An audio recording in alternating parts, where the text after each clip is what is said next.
Hi everybody, it's Miss Knutson. I'm back with Tessa to do another art lesson with you today. Before we get started, let me just suggest that you go ahead and hit the subscribe button. If you enjoy what Tessa and I do today, go ahead and give us a like and comment below. So let's get started. Guys, I am really excited about today's lesson. I have been trying to do this lesson for months, literally months. I love the artist we're going to talk about today, and I feel like he is not celebrated nearly as much as he should be. I want to do this video about Romare Bearden for you guys. The art of collage is something that you can start doing when you are very small, and it's an amazing way to communicate. So that is why I wanted to share about Romare Bearden today. So for this lesson, it really can be as simple as you gathering the supplies of paper and glue. We're also going to use a few other things to create a multimedia collage. And multimedia or mixed media means that you're creating a piece of artwork with more than just one type of art supply. It's not just paint, it's not just pencil, it's not just cut paper, it's a lot of different things. In order to do the full awesome Romare Bearden lesson, these are the supplies that I suggest. You need some paper, and honestly, the bigger the better. You will need some type of opaque paint. So tempera, acrylic, gouache, those are all great. Magazines. If you signed up for anything online, or if you get any catalogs in the mail selling clothing, that'll be great. Glue. You can use a glue stick, or today Tessa and I have just put some white glue on a plate, and we're going to use a brush. Markers, especially if you don't have the opaque paint, you can mimic a lot of Bearden's style by using a nice bright marker. There is a great radio program that was actually on National Public Radio. I listened to that radio program to beef up a little of my knowledge on Romare Bearden and get some really great facts about him. I'm going to put the link to that interview in the description below. Listen to it. Tessa is busy cutting out pictures from magazines. This is a task that you might want to do over a series of days. Another thing that I had Tessa do beforehand, before we sat down to do this video, is I had her fill pages with our bright opaque paint. So she had some gouache, and she filled 2 big pieces of paper with these bright colors. And we are going to use this as some collage material, so you can tear and cut it and create your background. Bearden's work included scenes from his neighborhood, things that he was being influenced by. So another thing that you can do in preparation for this assignment is to have your art student, or if you are the art student, sit down and maybe write out some ideas, things that are special about where you live or where you've grown up, places that you've read about in literature or history that you would like to visit. It could literally be what you see out your window if you want to. Romare Bearden grew up in Harlem, and during the middle of the Harlem Renaissance, lots of things were going on, major big cultural happenings, and it was a very intense culture and very unique, and it is worth celebrating, and his artwork celebrates it with great verve and color. All right. When you have your magazine clippings gathered, when you have some great swatches of color that you've made with your opaque paint, and when you have brainstormed some ideas of what you would like to depict in your artwork, then we can get started with assembling and working on your Romare Bearden influenced collage.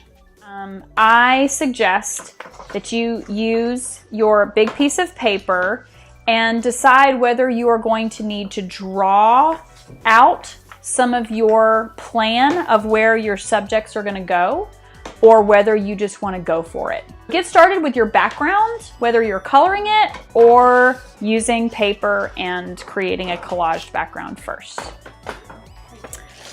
I did a quick drawing. Haha, I know, it might look kind of crazy to you. This is a quick sketch of where I'm going to concentrate my subjects. And I've got some water, and I've got some very sketchy trees, and some boulders, and even a little bit of a waterfall. So I'm going to concentrate on this sort of outdoor scene and put some people from the magazines in it. Okay, so let's keep working and see what happens.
Tessa has finished her very fun collage. Is this a story from life or from your imagination? My imagination. Her imagination. And that is perfect. Tessa, tell us your dramatic tale in your collage. Help! She killed my dead arm! Don't worry, mortal. I'll help. I'm actually happy about it. Whoa, that's sick, dude. What's your problem? I'm not dead. Huh? The question mark. Bark, bark, bark, bark. I'm stealing your dog. All right. Listen, learn. It is really fun what art students will create when given the opportunity to mishmash pieces and stick them together. So she used the opaque paint for the background here. You tore the paper, the sky. Then she used lots of marker and colored in her background, and there's some more pieces of her opaque painted paper. All right, so good job. What a dramatic story. Lots going on in that one. I am not quite done with mine. Tessa and I, with some of our friends, we went hiking in the woods. So we had lots of crisp, cool water and big rocks to climb on, and even a waterfall. So I'm gonna keep working on this and hopefully get to the point where I can put some swimming people in there, because we did have some swimming people today. As you guys explore and learn about Romare Bearden and his history and where he lived and how he was influenced by his community, make sure that you research the Harlem Renaissance and learn about a lot of the musicians and actors and actresses that were around when Romare Bearden was creating his artwork. I want to make sure that you understand one reason why Romare Bearden is not as common is for many of the same reasons that we've discovered with other parts of history. Being an African American, the art world was very segregated, and people didn't want to celebrate artwork from the African American people as much. And I would venture to say that we can learn a lot about our history and about the history of all sorts of countries from the artists who have not always been celebrated. Romare Bearden is one of those people. So make sure you take some time and research where he's coming from. What was a really fun fact we learned about Romare Bearden? What did he like a lot? His neighborhood. He liked his neighborhood, but what else? Art. He did. Didn't he like cats? He liked cats. Romare Bearden was a cat person. Oh my goodness. Cats. Oh. No matter what age of an art student you are, this project can be very challenging. Learn about the history, learn about why he used the things that he used, and create a wonderful piece of artwork. I would love to see what you made. If you would like to find me on Instagram or Facebook, check the description below for the places you can find Miss Knutson and Tessa on social networks. I would love to see if you tried this lesson and what you created. Go ahead and subscribe if you love doing art lessons that are also connected to art history. And give us a like if you liked this lesson. And if you enjoyed this project, we would love to hear about it in the comments below. Make sure you check back here on this channel for all sorts of art lessons from me and Tessa. Bye, guys. Bye.